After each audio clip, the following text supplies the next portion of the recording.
Now, what happens if you don't like something within the video? For example, here, if I go back, I'm not a huge fan of this caption style. InVideo makes it super easy. Go below here and you can actually give a command to edit the video further.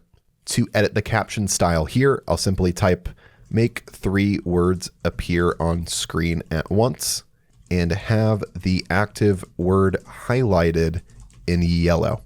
I'm happy with that revision, so I'll click on generate. And now the AI is going to go back through the video again and fix the captions. It's now completed the revision, so let's play the video again to see how it looks now. House some real titans. These sea beasts ruled the depths, capturing our imaginations.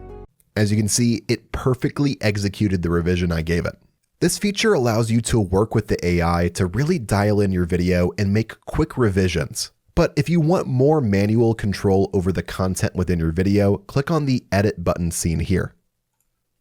From here, you can see each piece of stock footage that the AI chose for your video, and you can choose to replace it with your own media, a different piece of stock footage, or generative media.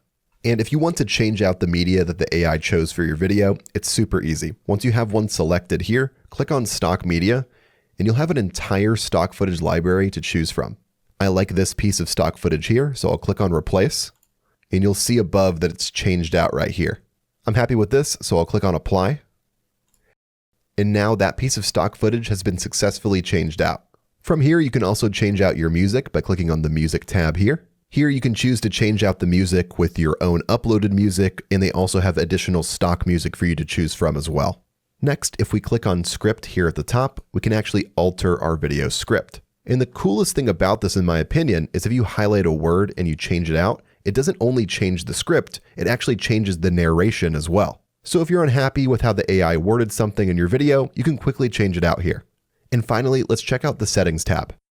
Here you can change out some small miscellaneous settings for your video project. I'm happy with the changes I've made so far, so I'm going to go to the bottom right here and click on Save Changes.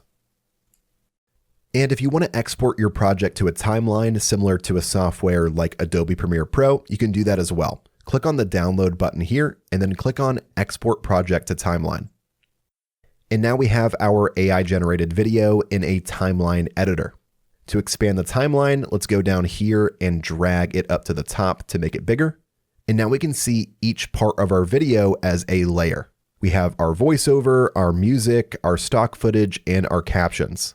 And this allows you to really dial in and make those refined manual edits if you want a specific look or feel in your video. Once you're done using the timeline editor, go to the top left and under history, find your project here and click into it.